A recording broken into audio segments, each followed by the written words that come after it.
All right, we are here. Welcome back to Team JadaPay, the JadaPay podcast. I am Brian Johnson. I also have our co-founder, our founder and co-owner of JadaPay, JP Davis, coming to us from the VI, and Mitch, our national sales director, coming out to us from Florida, Fort Lauderdale. Well, while these guys are enjoying the sun, I get to enjoy the cold weather in Colorado. Thanks again for tuning in to another edition of Team J to Pay, and we're going to go ahead and talk to you guys today about some interchange and some other nonsense that really comes up on a day-to-day basis. The coolest thing about the what we do is there's a lot of big words, and I always tell everyone I'm not the smartest tool in the shed when it comes to credit card processing. I don't know a lot of these things. What I do know is people and learning how to do digital marketing stuff and finding new ways to bring opportunities in.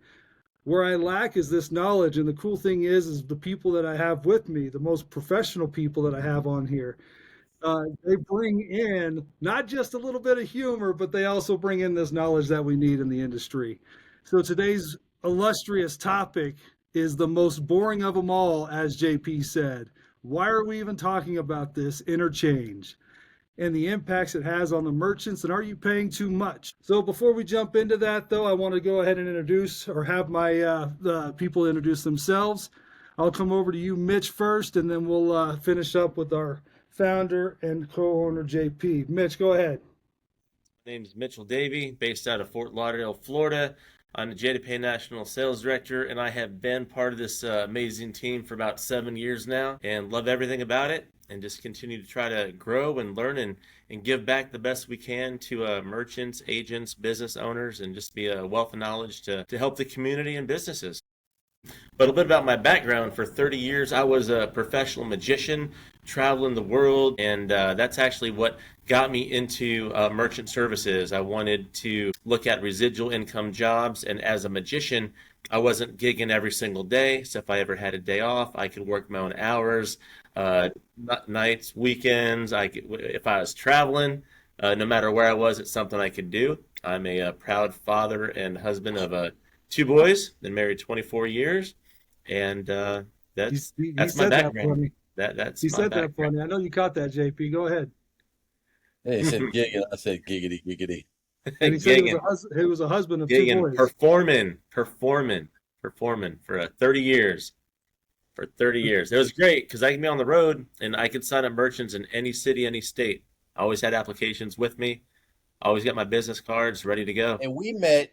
I came down to Florida, and my thing was when I went into an area, I always tried to recruit the biggest and the baddest. Yeah, And I heard the name Mitch a couple times, Mitch Davey. I'm like, I'm gonna check out who this mug is.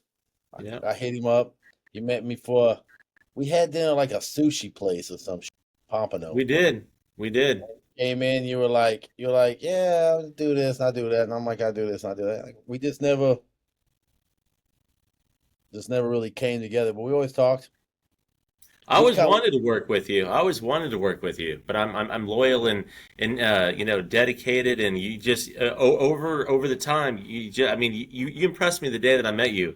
But what really got me was the veteran owned and operated, and to see the consistency with your company and yourself, and it just kept growing. I'm like, man, there's something there. And like I said, I was impressed when I first met you, and I wanted it to work out, and here we are. Took a little bit, but been part of the team, what, 7, 8 years now, something like that. And yeah, yeah. amazing. We signed you the same month we signed George Fattel. Oh, Kind of fun. Yeah, yeah. Shout out to Big George out there in so I'll take that as a compliment. shout out to Big George out there in northern Indiana. All right, so George is good people. All of our merchants are, all of our reps, all of our reps are good people. We don't have the reps like I think other companies do, where they have 200 reps sign up and they have 5 reps do business. Like for the most part, our reps actually output. I know that I think that's one of the best consistency of our company is that we hire the right people. It takes us a while to find them, but we get the right people, and in doing so, We create people that are successful with this business. We don't have any just part-time guys or part-time ladies. They're committed to this business and bringing forth the force of JadaPay, which is pretty awesome. Bring forth the force. Bring forth the force. Yes. You had to get All there right, though. so how'd I get started in business, Brian? Brian, how'd I get started in this business? Small town Indiana. He was Madison. walking around Madison, Indiana. Madison, Indiana. Yeah. That was almost 20 years ago. What year was that, JP? Was it 2009? Yeah. It's been longer than that, hasn't it? No, 2009. So I worked for another company though. Yes. Okay. I worked for another company for a while. All right. And I helped this company. I mean, really, this company was a 50-50 company. No matter how much business you did for them, the two guys that ran it, they would never pay you more than 50%. That's what they wanted. They were greedy bastards. They were. And they were they lived in an office.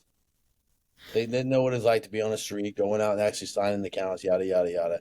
And I literally built their business from nothing to pretty substantial in southern Indiana and northern Kentucky, to the point it was like, what got me, it was not so much what I was making off of them, what I was making off of them, but it was like not having the ability to control my clients' pricing. At the end of the day, I wasn't in control. I would say something to Mitch, or I'd say something to Brian, as you know, if you guys were my clients, and I'd say I'm going to do X, Y, Z, but at the end of the day, I had to get permission to do X, Y, Z, and wow, I just got tired of asking permission to do the right thing for people, so I decided to do it myself, man. And they told me I'd never succeed. They told me it wouldn't happen, and I didn't have the gums. And I'm like, all right, man, I would rather fail trying to do it the right way than keep doing it the wrong way and not being able to take clients, taking care of them properly. So, just one client at a time. That's pretty much the gist of the thing. One client at a time. Yeah, and I think a lot of that too is that you recognize, JP, like all of our agents, is not every business is set up the same. So you have to be flexible. You have to go with what their needs are, and you need to be able to pivot and set them up for success. Before we started talking with you, you would never do a POS deal. You're like, not doing it. Not doing a POS deal. No, now look at me behind me. I got POSs, I got Clovers, I do installs. I love it. I love it. Just had to get me comfortable, getting through you don't know what you don't know. And be comfortable being uncomfortable. Yeah, that's what it took. And JP's direction and push towards that got me to that comfortable state where now I walk in anywhere and I'm up for conversations, and no hardware intimidates me anymore. I'm like, man, what is that? I know that for a fact because he's always coming to me with like, "Hey, I found this hardware out of Zimbabwe, and they got like 3 people on the support team, and I want to put it in 17 locations." Right. But yeah, you just got to be able to pivot with your clients. You got to set them up. And a little bit about my background is I was with another company, and similar to JP, they had a certain focus, but I could not create that win-win that particular company may have needed that I talked to. I left a lot of money off the table, but once I was trained by JP, by JadaPay with what we have, you could then learn how to navigate to learn what the customer's pain points are, how to set them up, not just trying to save them money, but just improve their functionality. And with the product and equipment we have, that's huge. That's huge. You have to listen to clients. I think that where our success has been to do less equipment, right? You got some companies they'll figure out how to work with everything out there. And I think the fact that we have been pretty loyal to the Deja Vu line, shout out Deja Vu, Yeah. and Clover for the most part. We have a few gateways on the back end, but we went from being good at a whole bunch of things to great at a very few things. And I think that's Right. where our success has been, is knowing our products. You can call Connor, you can call our tech team, you can call our support staff, you can even call most of our agents, that are rumped up on this, and they can give you the ins and outs because they don't have to learn 80 pieces of equipment. Right. the other part of that is we determine early on what places we won't work with. Like, I don't have a problem saying we won't work with Valor. We will never place a Valor in our place, and it is what it is. It's tried and true experience. It's standing behind a product. You know, if you're a company that says my product's going to be able to do X, Y, Z, and your president's telling me that, your leader of director of tech is telling me that, and then it doesn't do X, Y, Z, and then I give you the opportunity to fix that problem, and you won't do it or blame it. I'm done with that, right? So it's all about taking the responsibility of that and understanding it. So there's a lot of places out there we won't work with, and the reason why we won't work with them is just because we know they suck, right? And I don't want to have to deal with products that suck. I don't want to have to deal with products that are subpar, and then I give it to my merchant knowing in the back of my head it's not the right material. And I'm not saying everybody's perfect, right? Deja Vu has had a couple stumbles here and there, but where they shine is they own their shit, man. You know what I'm saying? Like they own their shit. We got this. This is where they plus they give me the playing board to tell me what their over and under are, right? Just like in the military. What's my max? What's my minimum? What's my measures of conquest? How am I going for it, right? So that's what works for me. I know where I can go and where I can't go. I know what's on the roadmap. They actually listen to us when we talk to them about things we need, and I know with the boundaries I can operate within. That's why we work with Deja Vu, right? Clover is a little bit different animal. Clover has a lot of bad reps in the past, bad reps putting in equipment, selling a lease and being down the road, not really installing it, not doing a SaaS service where it's, service as a placement or anything like that. They were just, again, about selling the equipment and being down the road and not really servicing the client. Whereas we use Clover as a way to get in the door, but then we service the equipment, we install the equipment, we train you on the equipment, we answer questions about the equipment, right? Clover, in my opinion, has really changed the realm of POS. 10 years ago, it was big, bulky POS systems. That's what it was. Maybe 15 years ago. But now you can get a Clover system for a minimum location, a small store, a small this and that, and kind of keep it going, and you're up and running pretty seamlessly. Yeah, I'll piggyback on that with Deja Vu, without question. Well, the cool thing about them is you can pick up the phone, you can start talking to their director of IT. We've had, like you said, some issues, but they rectify those issues relatively quickly, and they own it. Understanding your product like that and having the ability for them to grow with us. Another cool feature about Deja Vu is they put out product that's never really been tested, and they're looking for people like us to be able to test those in the market. Knowing that, and we get to take that and help build that company while they're also building our company is huge. They're a company that kind of helps you build, man. I mean, they recognize that their strength is behind the ISOs that selling their products, right? So they give you all the tools. They're just like EPI. EPI is the greatest ISO that I've ever met. Yeah. The greatest processing company, because their focus is they don't sell accounts in house. They push their accounts out to agents. Their entire mantra, their entire company and structure, how they build is what are the products and services and solutions we can give to the agents below us, ISO companies, that can make them better so that we can in turn be better. And that's why it works, right? They lead from the front. That's why Mike Nardi over there is running a good ship on EPI, and that even in their POS department, they have their own POS. The Exit Touch, they got Table Turn, they're coming out with some other stuff. They are constantly pushing the envelope, pushing the goal line further and further and further, just because they are focused on the right thing. They're focused on the people. I'll tell you what, I just want to compliment that about EPI. And we have the email address, for EPI for our ISO support. And what impresses me and what I really like is I can't tell you how many times I would send an email, and instead of it being a response from one of their team members, Mike Nardi actually goes through, filters, jumps on some of those responses, and to see the president and the owner, the founder of EPI getting Mark Nardi, take a nap, bro. Take a nap. Take a nap. You know, yeah, that's huge. That is. So, All right, that was a good little intro. We always like to talk about product. We will talk more about it, but we have to at least get into our educational moment, which is going to be about interchange. Interchange. We're going to talk about interchange today. So we have a list of topics. You want me to go through the topics with you? I think we should. fire one Let's off. What do you got? What do you let's got? go through our topics. We're not going to talk about something different. We're going to talk about our topics or our topic today. But over the coming weeks, you guys are going to hear about dual pricing versus traditional pricing.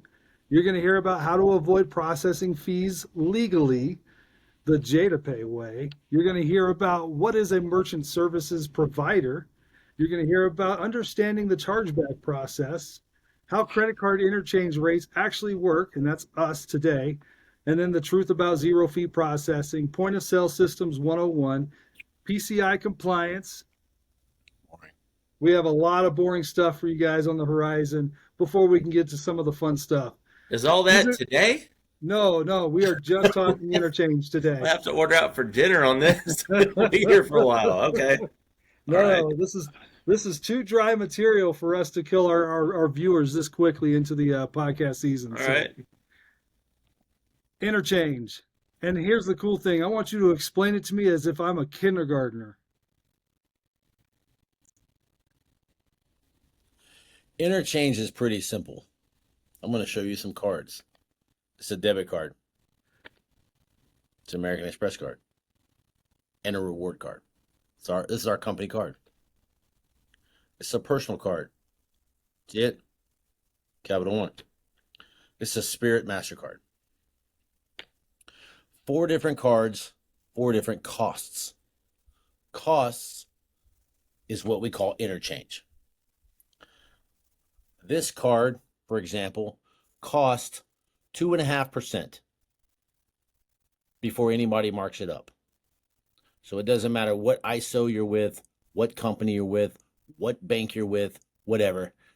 Interchange is what keeps everybody on a level playing field. We all start at the same part of the field, okay? This costs 2.5% no matter where you go, right? That's interchange, right? Now, a little bit more in depth of that, in that interchange this card might cost 2.5 if you swipe it, but if you type it in, it costs you 2.65. And if you run it for more than $100, it costs you 2.75. If you run it for more than 1,000, it costs, but the base rate's 2.5%. And that's just an example. It might be a little bit more than that, it might be a little less, but that's what it is. Interchange, okay? Again, that's the true cost of the card. Different card. Might cost you 2%. The cost on this might be 2%. And the card cost on this might be 3%. And the card cost on this debit card might be 1%. It's all interchange, right? What governs interchange is how the card's processed, in what environment it's processed, meaning what kind of business it is, right? If I use this card in a grocery store where I'm buying consumer groceries, it might cost the merchant 2%. Whereas I'm going online and I'm buying me and Brian Cowboy tickets for when we go to Vegas, it might cost me 3% because of how I'm buying it and where I'm buying it for. Plus, I think you have to pay an extra fee if you're buying something for the Cowboys, personally. You know what I'm saying? But that is what's called interchange. So, works is everybody starts at the same playing field, right? 2.5%. Then you put basis points on top of that, or profit on top of the cost to make your true profit, right? So let's look at a company like Square. Square, instead of saying you're going to pay 2.5% for this and 3% for this and 3.5% for this, they just give you a flat rate across the board. You're going to pay 2.89 for everything you swipe. You're going to pay 3.3 for everything you manual entry. They keep it very simple, which smaller merchants, you know, the same thing with like PayPal and Stripe. Smaller merchants, that's great because they don't have to worry about, okay, how much is this card going to cost me? Oh, this guy's coming in and swiping it, but this guy's over the phone and I'm selling for this. They don't care too much about the margins right there. They just want to, I can take a card and it's very easy, right? That's why a lot of people use Square when they're starting off. Then you get into bigger business, right? You get into our grocery stores out here. They could never pay 2.89 for something, right? Because that would cost them too much money. And what I mean is, not to confuse you, this card costs 2.5%. This debit card costs 1%. On Square and PayPal and Stripe, they all cost the same to you as the business owner, even though they have two different costs. You understand what I'm saying? Whereas if we don't put you on a flat rate, we put you on basis points, say we put you on 10 basis points and 5 cents. Now this card, where it was 2.5, because you're rarely ever going to get it at the true interchange, right? The company giving it to you has to make a profit somehow. So they put basis points on top of it. So instead of 2.5, you're going to pay 2.6 because I added 10 basis points to it. All right. But then on this debit card where it costs half a point, now you're paying 0.60. The advantage of being interchange is, instead of having a flat rate for the 550 different credit card types out there might even be more, I am getting the true cost on every card plus 10 points over the cost, right? For bigger business, that's the way to go, because I know I'm going to take a lot more of these debit cards. I'm going to take a lot more of cards that are non-reward based. I'm going to be in the environment where it's under $50. I'm going to take a lot of swipe cards. So I'm going to get it cheaper and cheaper and cheaper. That's how they drive down the rate, right? Now, there are other pricing programs out there. The bank, PNC Bank, is really known for this, to do what's called an ERR rate, or an interchange, or a 3-tier rate, where instead of giving you one rate, they would give you a bucket of 3 rates, where they would say, hey, on qualified cards that are on a qualified card, we're going to give you a rate of 2%. On a mid-qualified card, we'll say 3%. On a non-qualified card, we'll call 4%. All 550 cards out there in the world are going to fall into these 3 buckets, right? A qualified card, here's the funny thing. A qualified card to PNC Bank might not be a qualified card to every other ISO. A qualified card to PNC Bank, I'm just using it as an example, is anything that falls under the 2% mark. So all the interchange that falls under 2%, they're going to pay 2% for it. The debit card that costs 0.5%, they're going to pay 2% for it. But the reward card, where maybe it costs 1.89, they're going to pay 2% for it too, right? Not bad. The problem is they get a lot more of these debit cards where they're paying out the ass for it than they are for this, right? But then they get mid-qualified. Get this, Brian. A mid-qualified card is still a swipe card, but it's a reward card. So now, well, this was 1.89 or 2.5. Now you're paying 3% for it, because that falls into the second echelon of that bucket, the 3-tier, right? And then the final tier is non-qualified. Non-qualified is usually typed in cards, cards over the phone, things of that nature, right? So that's called 3-tier pricing. 3-tier pricing sucks. It is the worst out there. And it used to be the only way people do it. They used to only give interchange plus or cost plus, like we do, to big corporations. They would leave you with a 3-tier rate. One other way to do it is like a combination between the both. It's called ERR, where they give you a qualified rate on the front end, but then they charge you basis points on the back end. The problem with that is the qualified rate is really high, and the back end, you're paying out the ass for it as well. So if you're dealing with a company, you're dealing with an ISO, the truest form is cost plus. The reason with that is it is against the law to mitigate or raise the actual cost of interchange. Interchange is the same with everybody. Now, with that said, there's little bitty nuances they can put inside the interchange to make it look like interchange, but it's not interchange, right? If that makes sense, right? So I can't legally change the rate of this card and that card and this card and add to it and whatever. That's interchange. But there's a lot of companies that will go in and say that the bottom part where they're supposed to say your interchange, they will also embed the basis points in there. They don't have to separate them out. Whereas we separate them out. We show you the basis points. We show you the interchange. We're very transparent. A lot of companies will combine the two. In doing so, while they can't raise the interchange, they can charge you a heck of a lot more on the basis points because you don't know what you're actually paying. You're not going through each line item, the MasterCards and the Visas and all that stuff. They figure it out, right? The second thing they do is you get these erroneous fees that you don't understand what they are, but you just assume they're related to interchange. Like you'll get an assessment 1 and assessment 2. You'll get a NACA charge. You'll get a FANF fee. Well, that's a real fee, but you'll see them higher on the right end.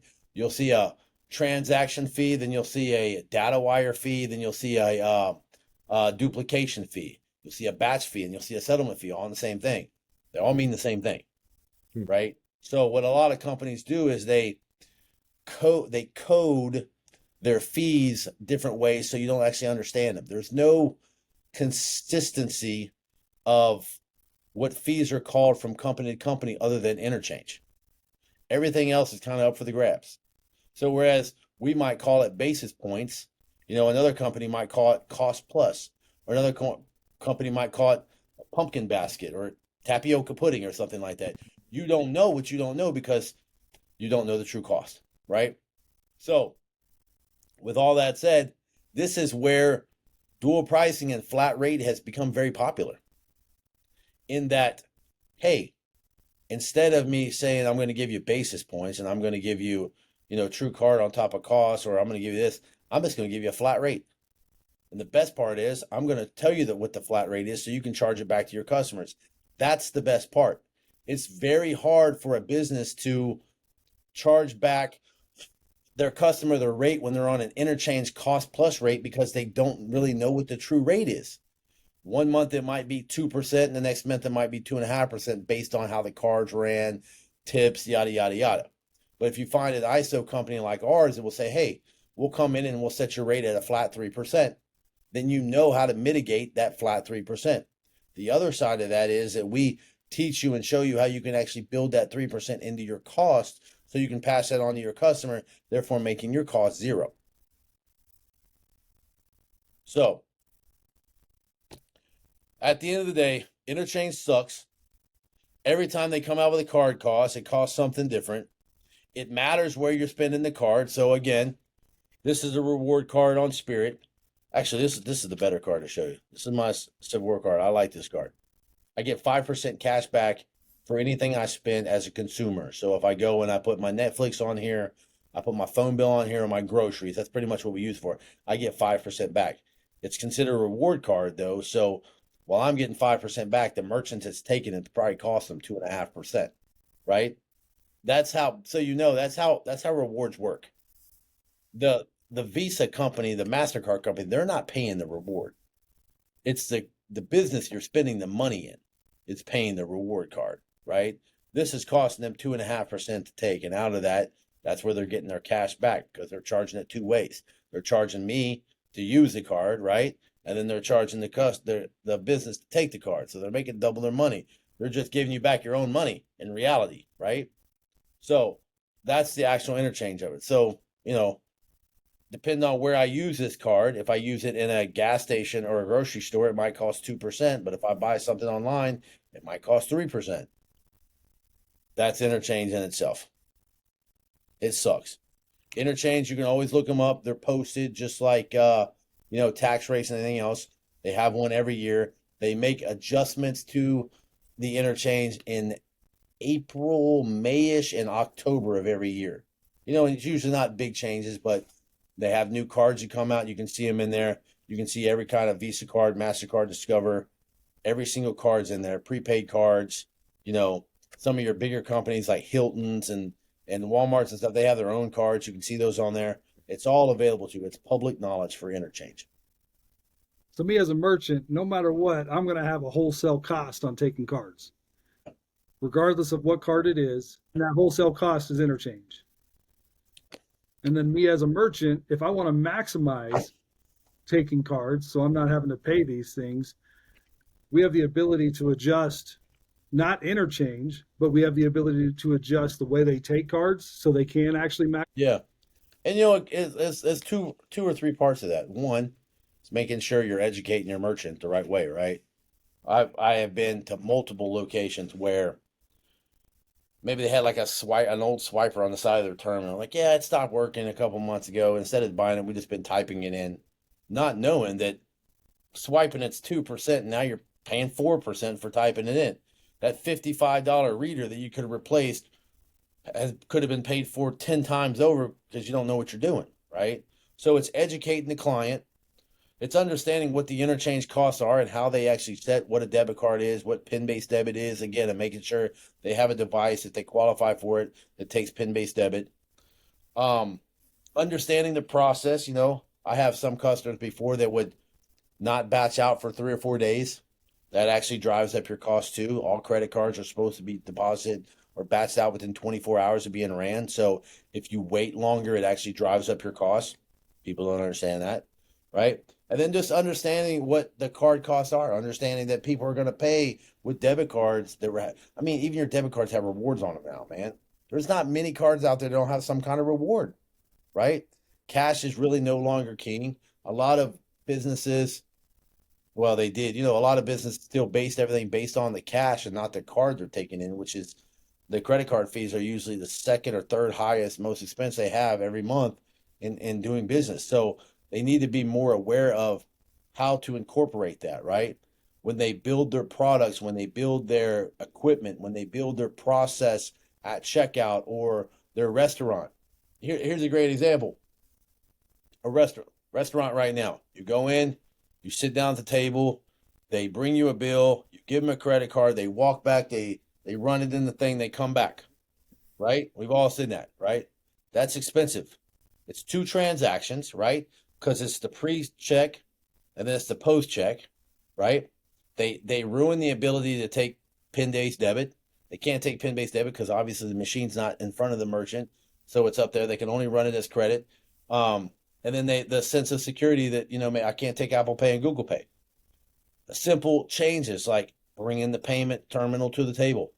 It's the smallest thing, where it might be an expense for them up front, but over the course, it'll pay for itself. And that now I can do tip in transaction. I can run my card on the screen. I can pick my tip. I can have one transaction. I can close that transaction. I can run my PIN number. I can put my PIN number on there, which drives down the cost, right? Customer security. And that I know that my card didn't leave anywhere. I can run Google Pay. I can run Apple Pay. You have happier clients. So little stuff like that would actually help drive down costs, but a lot of people just don't pay attention to it. Right. And in addition to that, not only you got the higher cost with the cards, but then you've got your labor and your man-hour costs. Because then if you don't do the tip in transaction, then the servers at the end of the night are manually entering each tip. They're all in line at the station. It's taking time. The business owner's paying for the labor. Me and Brian used to be cops. There's the part of theft there too. When you're doing it that way, when you're taking the card and you're going off with it, there's always that, is my card being skimmed? Right. Is someone taking my card? Did I write down a $10 tip, but did the server change it to $40? You see what I'm saying? There's all kinds of things that happen just in the restaurant setting where it gets solved by bringing the terminal to the table. And I can't tell you how many times a merchant has been set up, whether it's with an ISO or an agent that just doesn't have the knowledge or education to set them up properly, or banks that don't know anything about how the merchant's processing. And I will see equipment, I know you guys have seen it, that they've got equipment that should not even be in there. I'm down here in the Virgin Islands. I see it all the time. I walk into businesses, restaurants that have a Clover Duo that has a screen made for customers to come up to the front, but it's a sit-down restaurant, Yep. right? Or like you said, though, it's a chiropractic office and they have a Clover POS. Why do you have? They're like, oh, that's just what the company sold us, right?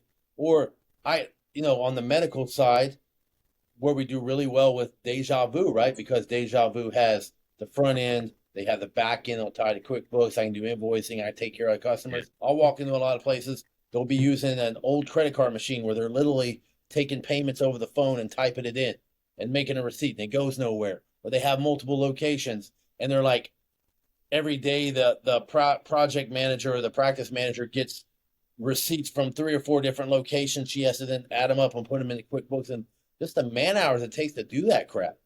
Whereas we can give it, and it's the best part is that You don't have to buy some expensive CRM system or an iris system. We literally give it to you with a part of our product.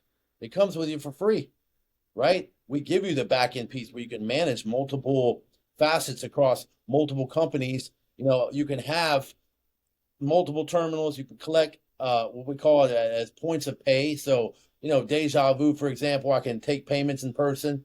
I can send links via email or text so you can click and pay. I can put payments on my website. I can put a payment link on an invoice I send out via QuickBooks. I can keep a customer on file and do recurring billing or one-time payments. And all those payment types across all boards, I can have multiple locations go into one place for easy management.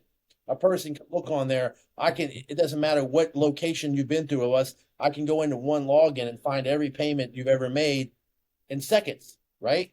And we give it to you for free. You don't have to have a CRM system for it. Like, it's part of our service.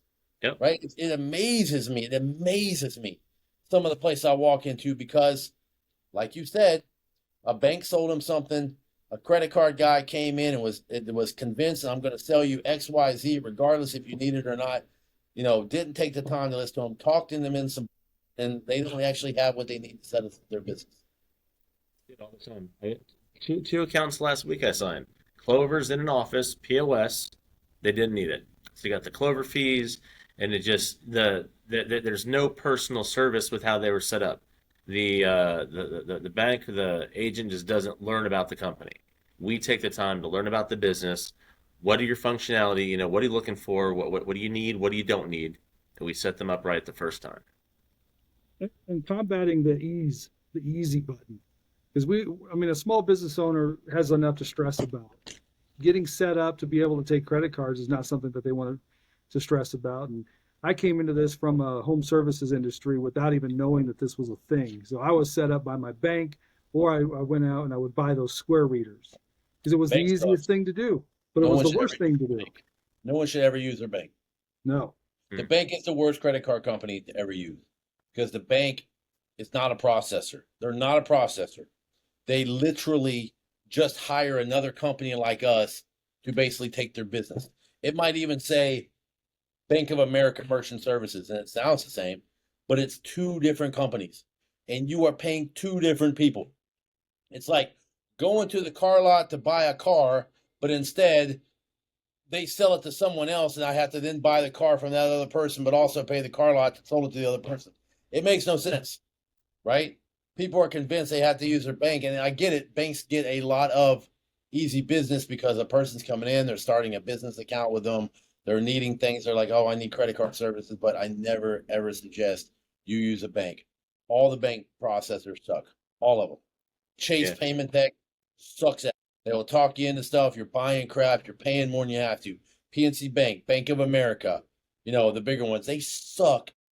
Pardon my language, I don't know if this is going to be bleeding, I don't know. They suck at it, right? And the service is horrendous.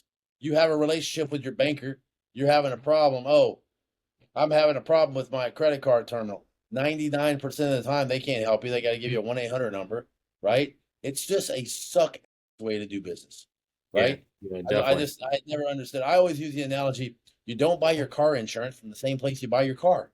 It doesn't make any sense. They're good at selling cars. I understand a bank's good at being a bank.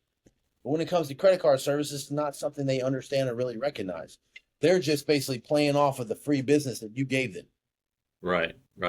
And when I do get a merchant statement and it is from a bank and not a private ISO, and I run the analysis, that's where I'm saving them a ton of money. A ton of money. When I see a statement in my hand from a bank, I know the savings is going to be really significant. 99% of the time, I'm going to save them money, and a lot of times they may not be set up with the equipment that they need. So when I see those statements, I love it because I know we've got a lot of pain points that we're able to capitalize on for sure. From the interchange piece of the puzzle, how often are you having conversations with people that are asking about what's my interchange rate? Never. It's not so much the interchange rate, but it's what's your rate. I'll get the question, well, what's your rate? What's your rate?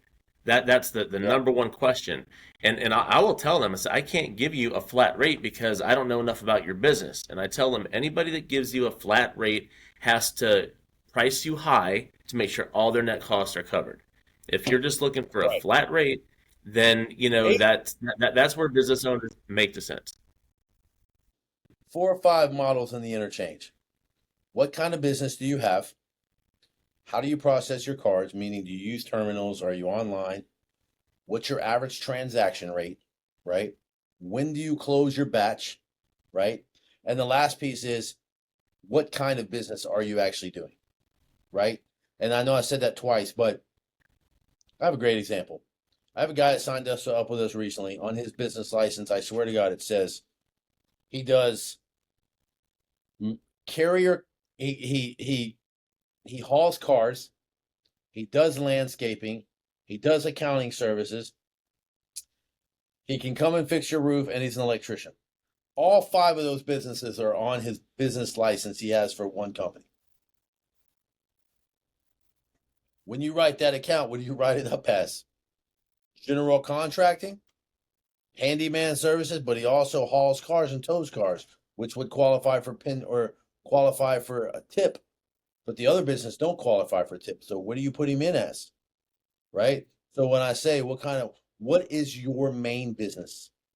What if you get 10 calls a day, what is the majority of those 10 calls going to be? Because that's what I'm going to set you up as, right? These people that do multi-businesses, which is great, not so much when you're doing credit card services. That's why you're paying higher rates. And is it, when it comes to Square, who has a flat rate, and you have these small business owners, what's your biggest advice you can give them? Square does not do any underwriting on you at all at the first start of your business. You get set up very quickly with Square, and then you're processing it and you don't have any problems, but then your volume increases, right? Because you got to remember, when you first sign up with Square, you don't have any volume. You have very minimal volume. So you're like, I'm going to do $25 average ticket, and I'm going to do $1,500 a month, and it's going to be 95% swiped. And it's literally AI generated. They set you up. Then your business gets better. Then you're doing $5,000 a month, and your average ticket becomes $100, and then you're not batching out or whatever the case may be. Maybe you're not taking as many swipes, you're taking manual entry, or maybe your little reader broke or whatever. Then you're going to go into a risk profile. The problem is they don't communicate to you. You just don't get your money one day. You're like, I'm not getting my deposits. And you go on your little Square reader, and they're like, oh, your account's been flagged for risk. There is no one for you to talk to. There's no one to have a conversation like, what's going on? They literally say, we need these 4 or 5 documents. We'll get back to you. I have heard of people having to wait months to get their money. Or you go and you do and we were talking about this today on the call. I do a project. It's a $10,000. I'm a handyman, so I sign up with Square because I don't have to do that much. I'm going to but now I got a big project coming. I tell the owner or whoever I'm doing, I give the bid to, it's going to be $3,000 up front, which is going to pay for my literally parts and stuff to buy to do it. You run it on Square, and then you get flagged for risk. They're not going to release your money to you until the project is completed, and it's usually 6 months after that. You have to front all the equipment, all the material, do it, get a signed letter from the client that it's been serviced and been completed, turn that into Square, and then they're usually going to wait 3 to 6 months to make sure there's no chargebacks before they'll release your money. And there's nobody to talk to. Square is successful, and the reason they keep their rates so cheap is because they have no customer service. It's all AI generated. You don't actually have a merchant account. You have a combined account with everybody else.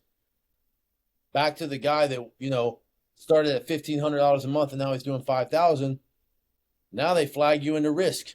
And it's a Friday night and you haven't gotten your deposits. Or it's a Monday and you had a big sale and you haven't gotten your deposits. It's because you've been flagged for risk. There's other sides of that too that a lot of people don't realize. It says very clear inside of Square's directions, they will not do business for anybody that sells weapons of mass destruction. weapons of any kind, dart guns, lawn darts, knives, guns, of course, and stuff that you wouldn't even think would be a weapon. If they deem it to be a weapon, they will close your account down without even telling you. And they, again, if you have any money in the process, they will hold it for up to 6 months to make sure you don't have any chargebacks before they release it to you. So a lot of people sign up with these places. They don't read through it. They just, I got to get a Square account. They're not doing the best they can for themselves, right? Now, $1,500 or less a month, $2,000 or less a month, that is kind of a hard nut for us as ISOs to crack because we have hard costs, right? $15 a month for us is a hard cost to have an account on file. I have to charge $15. That's what gets you your statement. We do your PCI, so we help you with your PCI, make sure you're not compliant, stuff, or make sure you never pay a non-compliant fee. But we have a hard cost. And $15, there's no hard cost on Square. So $15, I'm already starting in a hole at $15, regardless of what my rate is, whereas Square has nothing. So I can understand for merchants doing less than $2,000, that $15 is eating up pretty quick with less than $2,000. But over that, you get a real merchant account with us. Someone you can talk to on the phone. Someone you can have a conversation with. Someone that, hey, I think this guy's a scam or I'm getting scammed or there's a chargeback or whatever. You actually have somebody in your back corner that can help you out. You know, that like we're there and this is our job to do. But if you're with a company like Square or Stripe, PayPal is the worst one. PayPal was made for the consumer. PayPal will never side in the side of the merchant if a chargeback comes up. I've never seen it happen. It always goes for the side of the person filing the complaint. People that do the PayPal, I don't understand because they're setting themselves up for failure. And, that's what it takes. Unfortunately, that's what it takes for a lot of merchants. They don't want to read the writing on the wall. We can sit there and tell them that we're blue in the face. They have to get kicked in the nuts before they realize, oh, this is probably bad for me.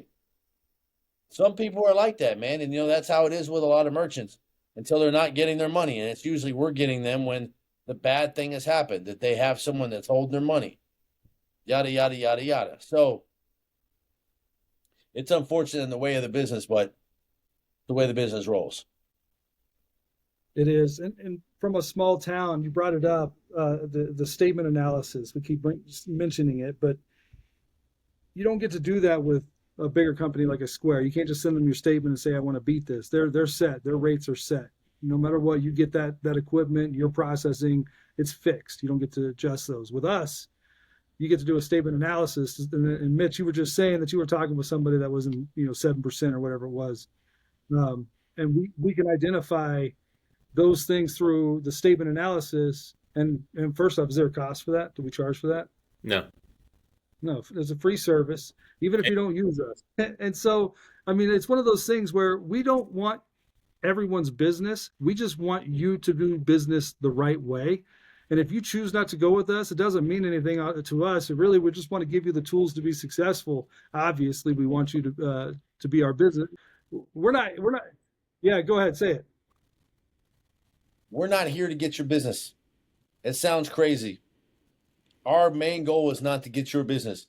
Our main goal is to take the knowledge that we have and offer it to the masses to make sure that you are getting a fair shake in your credit card processing. Does that lead to business? All the time, because we're very transparent. We're very honest with our clients. At the same time, all of our quote analysis are non-obligational. We will show you where you can save money regardless if you do business with us or not, because we believe we want to put in the best that we can. Our commitment is to our craft, to hone our craft, to better our industry, to weed out the companies and the people that do business. We want to educate the masses, power and strength in numbers. That's what it's done. We find that where we have the most education we can get back when we can show people where they can save money. We take a little bit of time when we do your quote analysis. What kind of equipment do you have? How are you processing? What's the environment you're processing? What does your business look like? When are you batching out? How are your employees running your equipment? Yada, yada, yada. What are you selling? All these different things. We ask you those questions because That's the true knowledge you need to get an actual quote. If you're getting a quote from some company and they're not asking you that, that's a problem. They need to know. You know, if a company can just quote you a rate off the top, chances are it's not a true rate, or they're just going to, like he said earlier in this podcast, they're going to screw you. You know, what's your rate? Oh, my rate's 3.5%. Or they're lying to you and it's like, oh, I'm at 1% and it's free on debit cards. I see those all the time. It's 1% and it's free on debit cards. So you as a merchant think, oh, great, I'm only going to pay 1% for credit cards and it's free on debit cards. When in reality, if you read the paperwork, it's 1% over cost on credit cards, and it's free on PIN-based debit cards if they're entering in their PIN number, because that's a lower cost, right? But see how the play of words right there sounds a little bit different? You as a merchant or as a business owner are like, oh, I get it for 1%. And then you do their statement analysis, Brian, and it's 9% because it's never what the guy quoted. The other thing that happens in this industry, and it's the unfortunate part of this industry, there's no license to require to be a credit card person. Unlike in the insurance company, in insurance business, you have to go and take an insurance license. And to be a lawyer, you have to, go to school to be a lawyer and a doctor and out. There is no license required. You literally can just wake up tomorrow and decide you want to be a credit card guy. The problem with that is there is no code of standard or code of ethics in a lot of these people, what they say. They can tell you literally anything they want to tell you. All that matters is what you actually signed for. And that is the most unfortunate part of this business, right? Because I can tell you, hey, you sign up with me, I'm going to come out here and I'm going to plow your field and I'm going to milk your cows and I'm going to paint the top of your roof and I'm going to, I'm going to give you a kickback on your money. I'm going to do all this stuff. And then I have you sign something and it's a lease you're signing up and you never see me again. And there's nothing you can do about it. I like what you said a couple minutes ago about how you said that how we show you, the savings. We show you the difference. If we do an analysis, we don't just say, I can save you $800-900 a month. We can show it to you. We break it down. And so many times a merchant will come back at me and say, XYZ company says that they can give me this rate, they can save me this amount of money. And we know that profit is not in there. So I'm like, well, did they show it to you? Did they break it down? And they're like, no, we didn't. I'm like, well, ask them to break it down because I'm showing you right now there's no additional money to be saved. It can't be done. You have an account, right, that that we have priced at almost nothing. Yep. And we're making $12 a month off of. And then a competitor comes through and says, I can save you $150 a month. No, you can't. How? There's $12 of profit in the whole account. How are you saving $150, right? And then that's a great example because the competitor is looking at our statements and making stuff up, making their own interpretation of what they're reading, saying, oh, you can save money here and you can save money here. And mind you, they are not governed by in law, so they can tell you whatever they want. Then they have you sign a application and then probably usually a lease. Oh, this is what they do a lot of time. I can save you $100 a month, but you're going to need a new piece of equipment. So what I'll do is we'll do a rental program for the equipment for $50, but I'll save you another $50 and then you're good to go. And you're like, man, that's a great idea. And I get a new piece of equipment. Now you're in a lease. Now you're in a contract and the rates, because you don't know what you're doing or what you're reading, are usually higher than what you had with us because again, the company's going to try to make money off you and they're screwing you, right? So it happens all the time. I mean, all the time. It's actually, it's terrible, actually, man. We have such a good relationship with our clients that a lot of times they will send me a quote they get from someone else. Like, hey, how is this guy finding his fees? And we'll go through it. Or I'll say, we do a first right of refusal, right? For a lot of our clients. Send me the application they're trying to have you sign. And it's funny, I get them all the time. They'll send me 4 pages, but at the top of the first page, it'll say 1 of 12. And then, the next page will say 3 of 12. And the next page will say like 6. And then there's pages missing, right? So when they ask the person for it, they're like, oh, well, there's nothing you have to sign on those pages. And on those pages are where it's like, this is a lease. It's non-cancelable. You're signing up for a lease. Do you know you're paying for a lease? Do you blah, blah, blah, blah, and they're getting themselves stuck in this thing. We used to see it a lot from Riverside, which is funny because that's what we're using for our recording thing. I was just thinking Riverside out in California is a terrible credit card company. They hire reps that literally have no moral backbone. That I've been on their training calls. They tell them to lie to their clients just to get them to sign, right? And they even had to put a little waiver at the bottom of the thing that said something to the fact of, this is just an estimate of what your savings are. You could pay more or less depending on how the processing goes after we sign your account. Understand that any explanation or statements that the sales rep makes are null and void once you sign the application or something like that, right? Like, they're telling you in the fine printing that we assume we're going to save you some money, but we're not required to save you any money. And actually, you shouldn't listen to anything the sales rep's telling you, which is just, again, a terrible way of doing business. So pivot to this. JadaPay, Brian and I are part of a pretty elite group of ISOs in that we've been in doing this business long enough that we have set a standard for our business. Most of your good companies that have been around this long, that have a tenure and a track record, it's because we're doing the right thing the right way. You look at Adam Neese, shout out to Adam over there at Rate Tracker. You look at EPI, you talk to Bonita Payments down in New Orleans. Companies like that have been around for a long time because they're doing it the right way, right? These other companies that you see, these fly-by-night companies, I call them, the Riversides of the world, the Merchant Links, and these other companies, they're around for a couple years. It seems like every year there's something new out of Texas, where I can't remember what it is, but there's a city in Texas where if you look it up, it says it's hosted. They change their name like every 4 years because they have so many complaints. They have to change it again, change it again, change it again. How you know if they change their name is if you actually call their 1-800 number and they answer merchant services. It's because that company's known under multiple names. And they don't know which company you're actually calling in from. Is it their current company or one from the past? Whereas you call JadaPay, we answer the phone JadaPay because it's always been JadaPay, because we have nothing to run from. We have no bad mojo behind us. But it's nice to see that bigger companies, and not just bigger companies that stayed with it, the companies that made it is because we've done it the right way, right?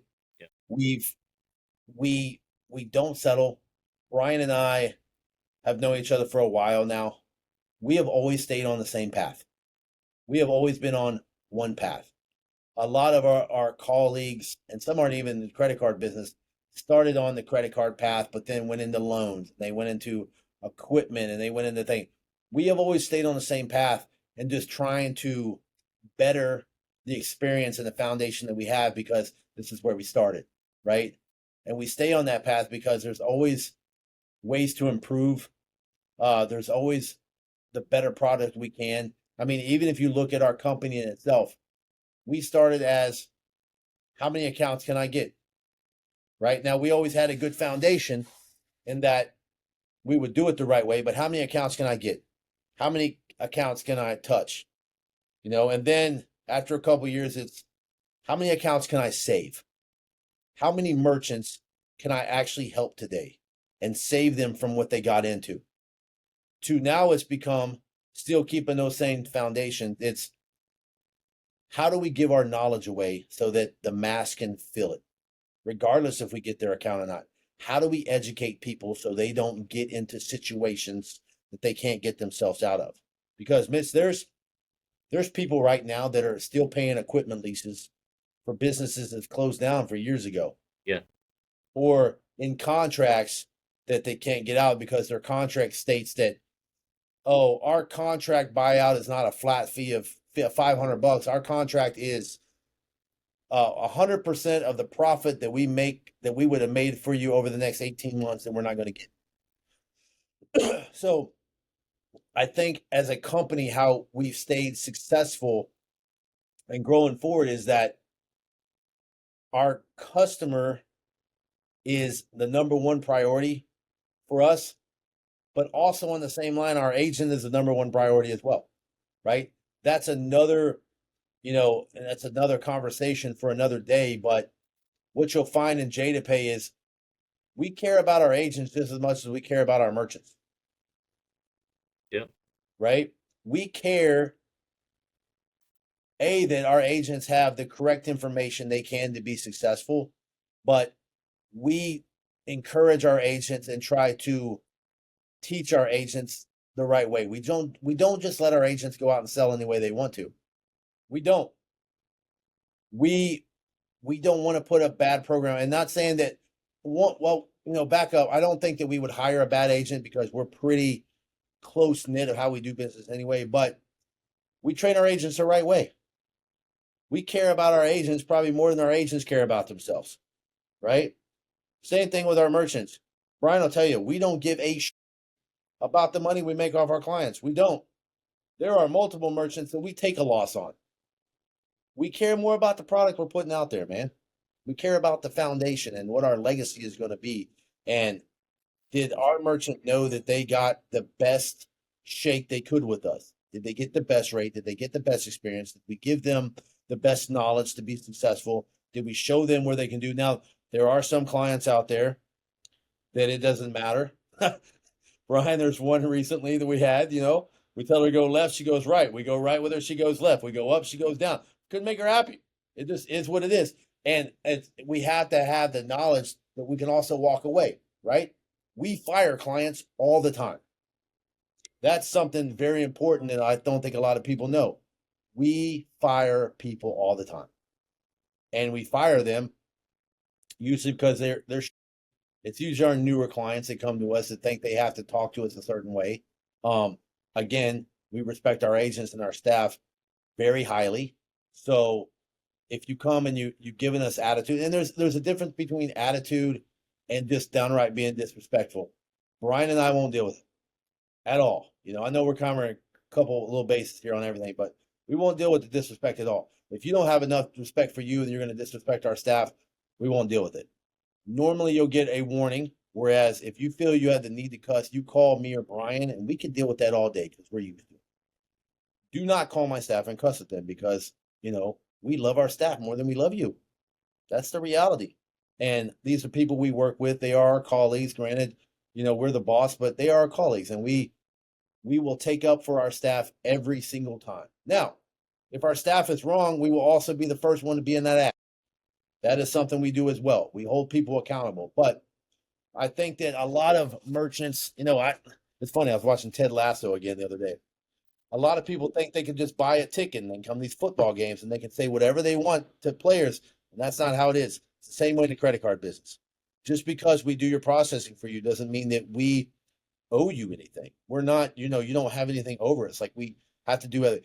You cannot cuss at us. You cannot downgrade us. You cannot talk bad about us in our presence. We will just part ways with you. And we will let you face the harshness that you are going to be hard pressed to find another company out there that gives a shit like we do, because we actually give a shit about our clients. Every 6 months I do a rate analysis on clients, on their statements, to make sure I'm not making too much money off of them. And if I am, I will lower their rate without them even asking. And 9 times out of 10, I'll give them a refund without even asking. The client usually call me and say, hey, why'd I get an extra $300 deposit today? Well, man, we were making too much money off you the last 2 months and we did a refund for you. That happens all the time. I tell you that not to get a tap on the shoulder, but to show you that we have a lot of integrity in what we do. That is what drives what we do. It is about integrity. It's about knowledge. It's about putting the solid foot forward. It's about actually taking care of people and giving a shit about what you do. We are not a money company. Not to get into our finances, but we run a very thin ship because we give away most of what we make. We do that on purpose. It's not that Brian and I don't want to be billionaires. I mean, that'd be great too, but I would much rather put forward a better process and a better company, a better knowledge that I know I'm doing the best. So that's what you get with JadaPay. I don't know how I went off on that rabbit hole, but I did. Well, That's a good rabbit hole. That's a good because it's we're going to segue to our closing, and I got a question for each of you guys. Great, great. Let me just add to that real quick, and that's a big reason why we don't have our contracts because we know we're going to set you up the right way, and if we don't deliver the service and the rate, our customers can leave. We don't need to trap you.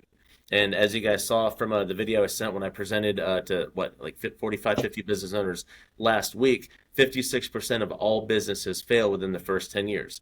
JadaPay is a nearly 20-year company. So I like to feel that we spent 20 years perfecting what we do. that's the thing about it. Like, we have a Monday morning call for any agent.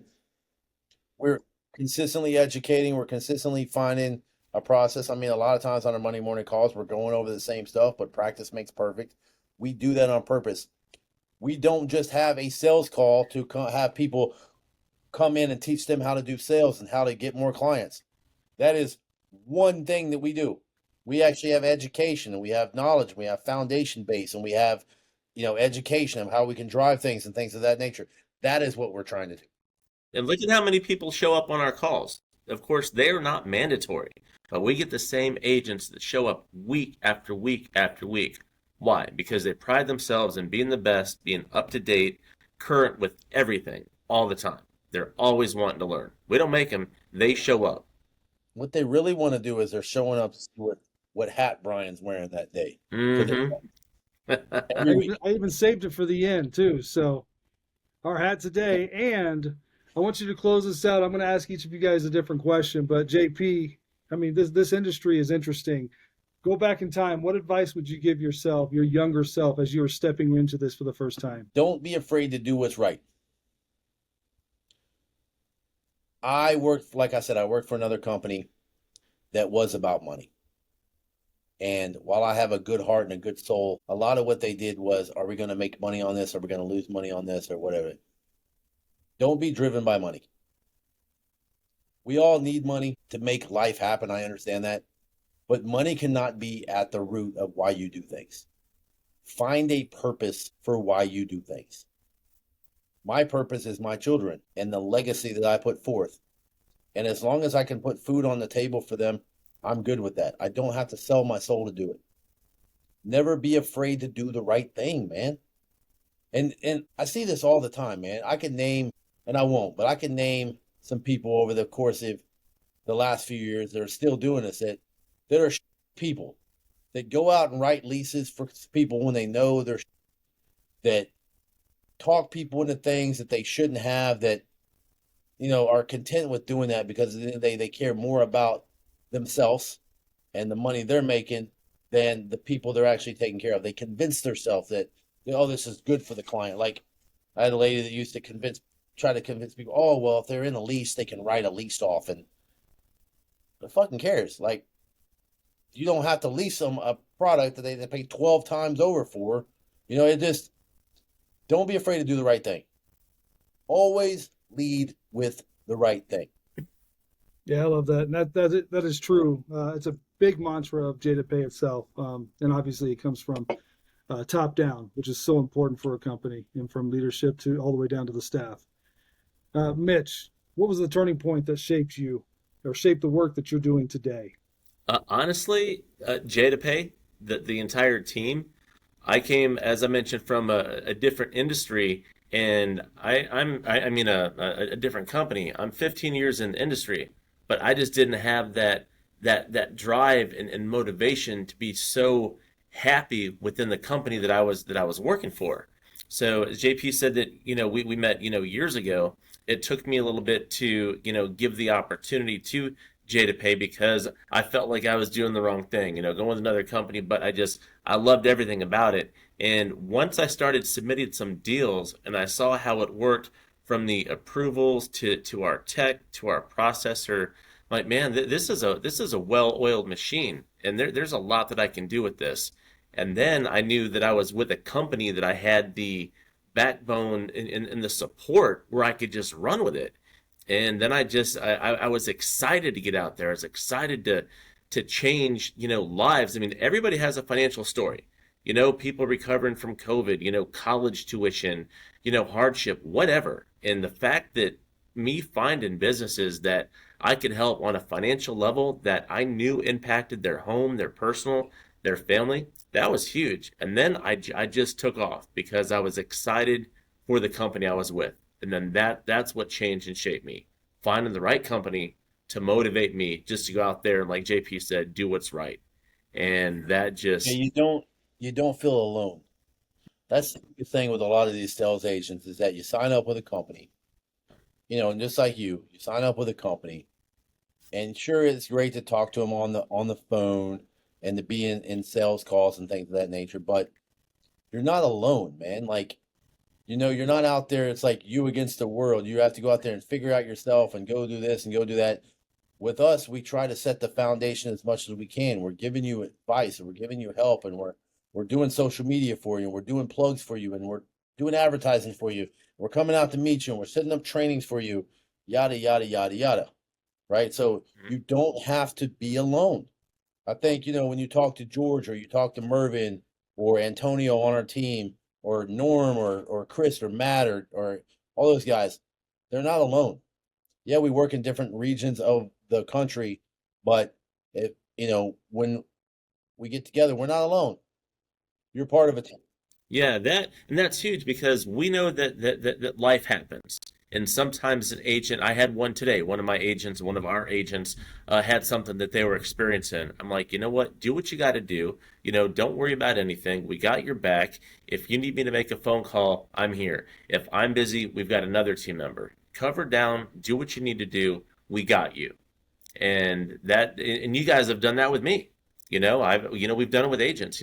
Life happens, things come up, but our merchants, like you said, are not left alone at all. Merchants, our staff, our agents, all of us. It is a team. And that's something that brought me to this company was literally that. I mean, I'm an expert at giving people's money away. JP will tell you this. That's where I came from. I used to just generate. Yeah, Mhm. yeah. That's what I came from. I mean, I'm nonprofit life. Loved being able to just grab money from all these other people so I can put it into the underserved. Um, what I've had to learn though is that we don't have to do that continuously. We it's okay to go ahead and take some in for yourself, and having an industry like this where we can actually make a little bit enough to where we can actually give away. I'm now an individual that's giving my own money into to the same services that I was asking for people to pay for. So it's pretty awesome to be in a scenario where I'm at today, and that's obviously thanks to what we're doing. Yeah. I think one other piece, and I won't harp on this too much because it's Mitch's story to tell, but I think that what really makes us successful is that we care about our staff, right? So, like we had to tell Mitch, set your hours. Mitch, go on a date with your wife. Boundaries. Mitch, go out to dinner with your kids. Yep. Mitch, tell your agents what your hours are and stick to those hours so they will then give you the time you need because if you give them all the time, they'll always take it. Not that it's bad, but you have to have the time for yourself.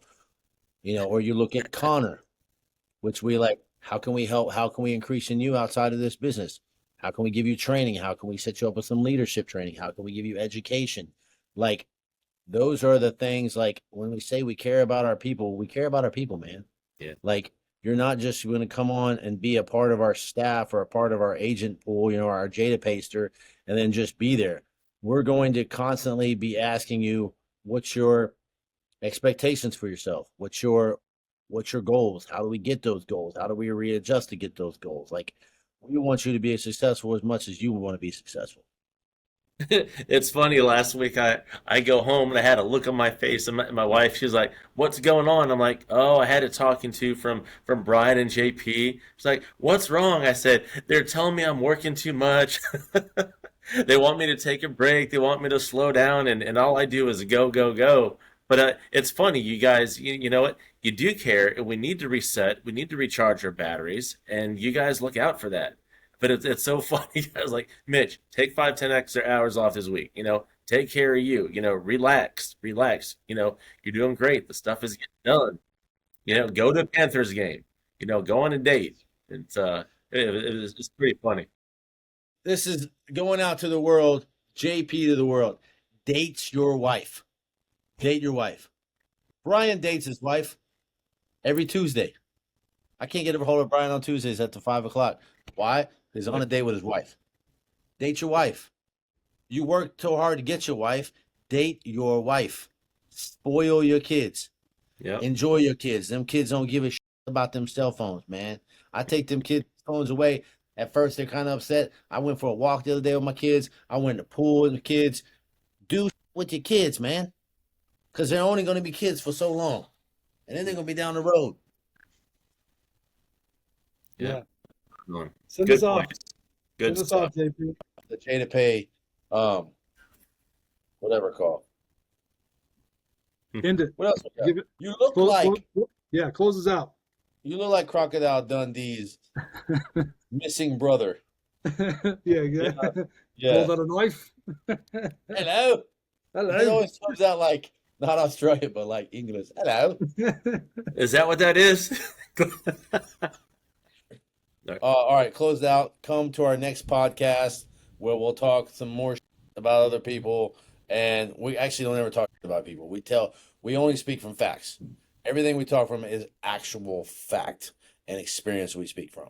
But if you want a company that actually cares about you more than you probably care about yourself, that's going to actually educate you and help you grow, that's going to try to find purpose, you love this business, but you're not just cutting it right, reach out to us. We could probably help you. But understand before you reach out to us, we're also not a company that's going to put you on the books and like let you go. That ain't our thing. We're going to hold you. We're going to mold you. We're going to talk to you. We're going to have conversations with you. We're going to drive you. We're going to set expectations for you. We're going to set goals for you, and we're going to hold you to those goals. We're going to make you successful. That is our job. We are like the drill instructors of the credit card world. All right. Thanks, everybody. Till next time.